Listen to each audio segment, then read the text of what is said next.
বন্ধুরা, মনে করেন আপনার ফোনটা একটা সময় কোনো কিছু কাজ করতেছে না, ডিসপ্লে আলো আছে, লক খুলতে গেলে আপনার এই প্রবলেমটা হচ্ছে।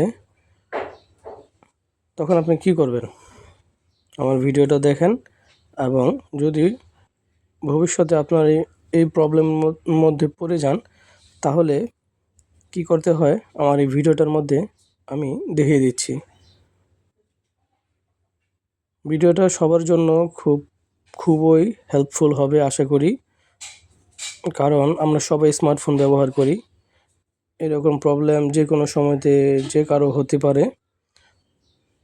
তো দেখতে পাচ্ছেন যে একটি লেখা আসছে উপরে, যে ডিসপ্লের উপরে আপনার যে ক্যামেরার পাশে যে আমাদের সেন্সরটা থাকে, ওই সেন্সর ওইখানে গ্লাসের সাথে যে ময়লা আছে, এক্সট্রা যে ধুলাবালুগুলা ওইখানে ময়লা জমার কারণে সেন্সরটা কাজ করতেছে না, যার কারণে এই গ্লাসটা রিমুভ করতে বলতেছে এবং ময়লাটা পরিষ্কার করতে বলতেছে।